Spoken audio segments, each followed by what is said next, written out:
So you're saying, I'm seeing this one guy, I'm hooking up with this one guy, but I'm also dating these other guys. You were in the middle of saying something. Do you recall what that was? I think it was about the black and white, what we just got to. Okay. I guess I'll take my, I don't mean to sound like a church marm or anything, but I'm saying if you were all describing all these weird sexual behaviors, right? And you're saying there's a spectrum.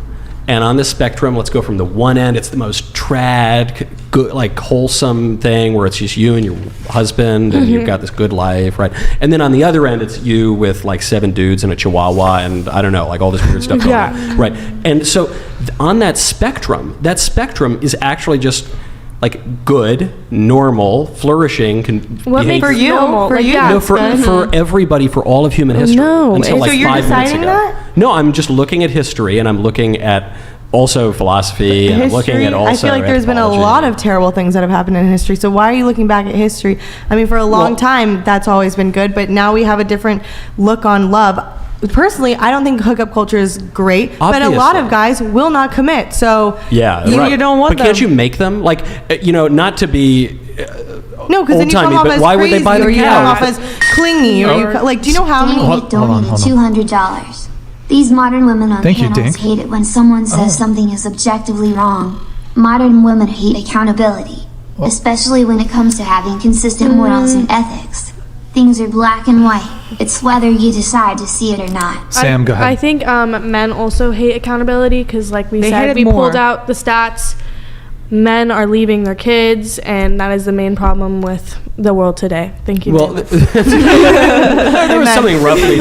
Okay, so let's say you're saying, okay, there were bad things in the past, and now not everything's perfect, but some things are better. But we're talking about the change that happened with women's lib, right? Basically, the modern feminist stuff, which says we're going to break up the family, we're going to easier divorce, women can go hook up, do whatever you want. And the thing that's weird about this is if you look at all the studies on all happiness surveys, which again, take it with a grain of salt, but it's all you've got on these sociological numbers. Since that all went into effect, the hookup culture and abortion and feminism and all the rest, women have become less happy. Everybody's become less happy, but women have become especially less happy, even relative to men. So wouldn't you have to look at that, at the last 70 years of feminism and say, how would it just you know didn't women work. are becoming less happy? Aren't men more likely to do suicide now than women? Like, aren't men mental health is more higher in men, so how are women becoming less happy? Everybody is getting less happy, and there is a spike in suicides, especially among older white men, and drug overdoses as well. But if you measure happiness, which again is a very difficult thing to do, but you just take people's measures of happiness, both men and women have declined, but women have declined at a faster rate since the 70s. Because we live on the internet, feminism. Probably. Everything is so on the internet. I mean, this is even you before watch the internet, TV, though. you think you're going to die. I don't think it's like, do we know it's directly caused because of feminism? I mean, I think studies are all fake anyway, but if you look at all of these happiness surveys, such as they are, the big change that happened in the relations between men and women is the advent of feminism, and it made women completely miserable. Probably because they became more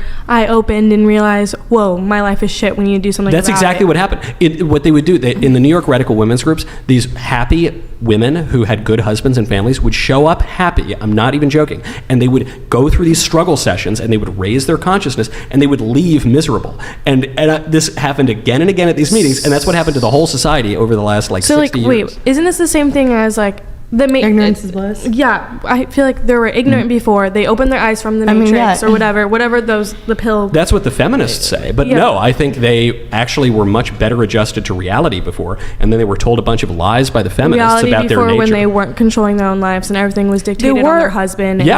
Before when they believed that men and women are complementary and actually made for one another, and that actually we have responsibilities and obligations and not just entitlements to do whatever the hell we want. And then after they went to the struggle session with all the feminists, they were told a lie, which is that men and women are not complementary, but they're indiscernible, basically identical. Woman needs a man like a fish needs a bicycle. And they were told a lie that they would be much more fulfilled, not working for the good of their husband and children, but instead going out and working for Mr. McGillicuddy, some guy who doesn't care about them at all, so they can work at a job at the widget factory. That they don't need women, that women are like a fish, they can have many women, men are told the same exact thing. Yeah, no, that unfortunately is a product of feminism that's affected men too, and it's just all a bunch of BS. But I feel like that was before feminism. I feel before it was just hidden.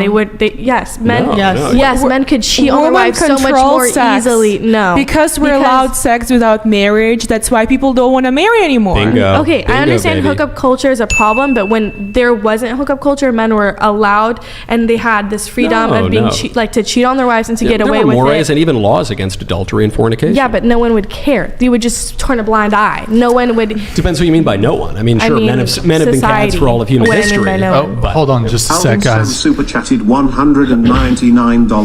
$199.99.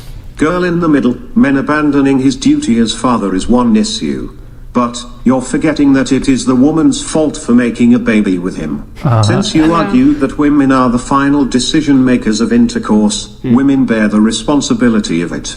It's her fault. So it's abortion. No. It's her fault for him deciding to leave his kid. How would No. For his It's kid. the moment you decide to agree to sex and have sex with somebody, you have to accept the fact that you can have a baby with that man, just as you hooking up with somebody. Yes, but you can it's have still the baby his with him fault for anytime. leaving. It's not. Yeah, he has to also accept the responsibility that he's having a kid as well. So- Isn't it a two-person thing? You said No. you're having the baby too. It is It's a also, I two-person mean, thing. if you're really trad, like you think that men have a leadership responsibility, and so really you would blame the men even more. The same way that Eve eats the apple, right? The serpent goes up to Eve, says, "Eat the apple." Eve eats the apple, but it's still Adam's fault.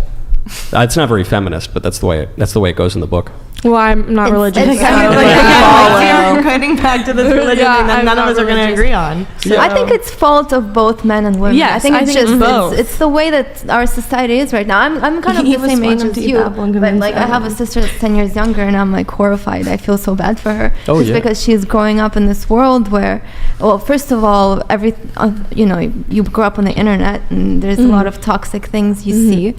Then, like the hookup culture doesn't help. Like, I remember so thinking- how do we solve this problem? Well, you have to eliminate feminism, actually, because I remember thinking when I was in college, I thought the way the hookup culture worked, I thought these women had convinced themselves that they were empowered by sleeping with Well, men. the definition of feminism changed. Yeah. Yeah, I think There's feminism different will be- feminism. The feminism initially there's different kind of equality. There's equality of a pay that should be allowed. There's nothing wrong against like paying the same amount of money to people performing the same kind of job on the same position. We are talking about the wage gap now. Wait, we're just all over the place. That is gonna part talk of a about unicorns feminism. now. No, Yeah. it is a league. So- There's different spectrums of feminism. The feminism we are talking about is the one who said that somebody has enslaved women and then somebody came in the 70s or 80s and sexually liberated them. So now we can sleep around and do whatever that we want because it's gonna make us happier. Yeah, that's not That is a feminism wrong. that I would call feminism. Like I'm for gender roles. Like I don't want men to like I have Nice. like I'm not gonna go fight in war, but I want to do my womanly duties, whatever it be. But I also agree that we should support men and men should support women. And you agree with the gender roles, too. I agree with what she said at the end, but what about men supporting women from and women? post-Soviet countries? She's from Armenia, from Ukraine.